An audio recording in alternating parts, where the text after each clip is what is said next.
السلام عليكم ورحمة الله وبركاته. ازيكم يا حبايبي؟ عاملين ايه؟ ما تنسوش بقى تدعموني في القناة بتاعتي وتشتركوا في القناة وتفعلوا الجرس وتعملوا لايك. النهاردة معانا طريقة عمل الرز بالبصل او الرز البني بتاع المطاعم. طعمه بجد حكاية عظمة، لو جربتوه هتدعولي ان شاء الله. انا كنت هنا مقدماه مع السمك البوري المشوي، بجد كان طعمه جميل جدا. هنا بقى معانا المكونات: 3 حبات بصل متوسط، وقرن فلفل متوسط عادي، فلفل مكبب او فلفل طويل، بس انا اللي كان عندي موجود طويل، و3 حبات توم صغيرين. هنقطعهم في الكبة وهنفرمهم فرمة، ما هيش ناعمة قوي، هتكون خشنة. وهنا كان معايا كيلو رز، كان مغسول ومصفي قبل ما ابدأ الفيديو على طول. هنا بقى معانا هنروح نضرب المكونات وهنرجع لكم تاني. هنا اهو احنا ضربنا البصل والفلفل والثوم ضربة خشنة شوية، ما نعمتوش قوي. هنضيف هنا بقى في جبنة حلة وعلى النار، هنضيف فيها الزيت وهنضيف عليها البصل والفلفل والثوم اللي احنا ضربناه مع بعض، وهنقلبه كويس جدا، وهنضيف له البهارات بتاعته.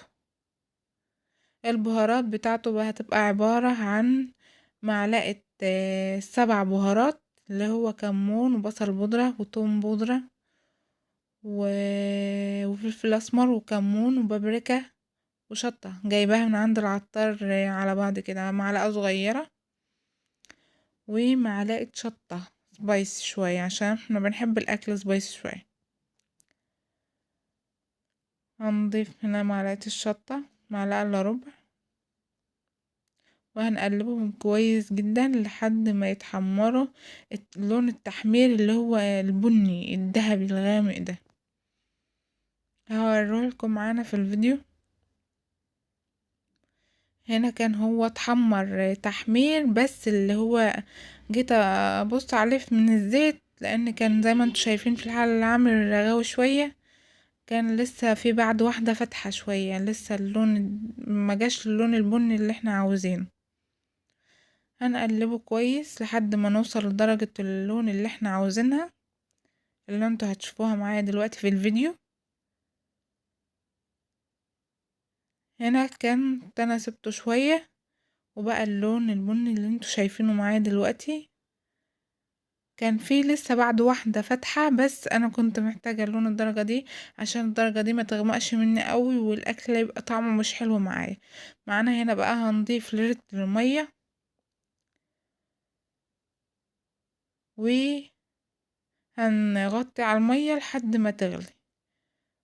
هنا قلبت البصل مع المية كويس، بقى لون المية بني اهو، بس اما يغلي عشان البصل يدي اللون اللي احنا خليناه ياخده في المية كويس، عشان الرز ما يبقاش فاتح منك ويبوظ الرز.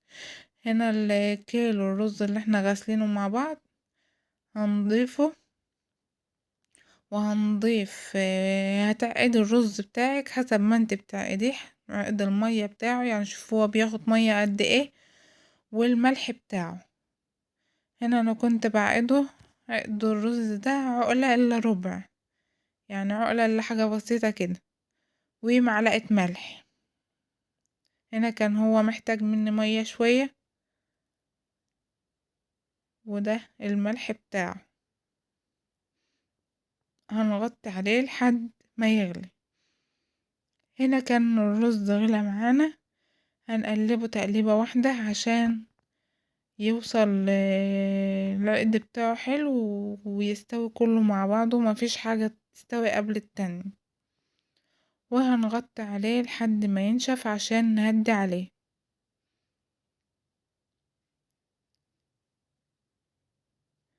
هنا بقى كان هو خلاص قرب ينشف اهو، هنقلبه تقليبه خفيفه. الاسباتولا دي ما كنتش بعرف اتحكم فيها حلو في التقليب، فاضطريت انا امسكها من تحت قوي، لكن قلبته حلو ان شاء الله. هنا كنت انا هديت عليه اهو، هنسيبه بقى ايه يتردد براحته، هياخد من ربع ساعة بتهيألي. هنا كان هو استوى اهو، بسم الله ما شاء الله، مفلفل وحلو وطعمه والله العظيم بجد حاجة كده عظمة. جربوه ان شاء الله وقولوا له رأيكم في التعليقات، كان عامل معاكم ايه. هنا بقى احنا هنطفي عليه، هو مفلفل قدام منكم اهو. هنا بقى كنت انا طفيت عليه، وهنقدمه بقى ايه مع السمك المشوي. هنا بسم الله ما شاء الله، كان حاجة بجد جميلة جميلة جميلة جدا والله. مش ان انا بقول لكم تجربوه، ثقة في الله والله العظيم بجد هتجربوه وتدعولي ان شاء الله.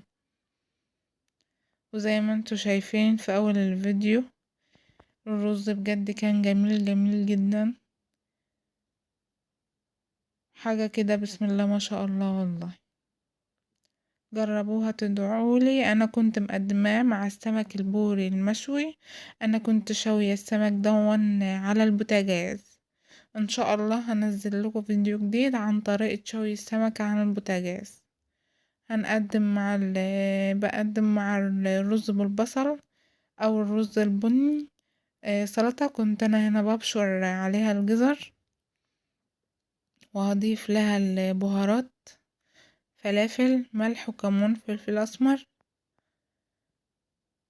وبالهنا والعافية ان شاء الله. بسم الله ما شاء الله، حاجة كده جميلة. ده البوري المشوي اللي انا شويه على البوتاجاز، بسم الله ما شاء الله، حاجة كده برضو جميلة. اتمنى الفيديو يكون عجبكم وما كنتش طولت عليكم، والسلام عليكم ورحمة الله وبركاته. ويا رب تكونوا بألف خير. متنسوش تعملوا لايك واشتراك وتفعيل الجرس.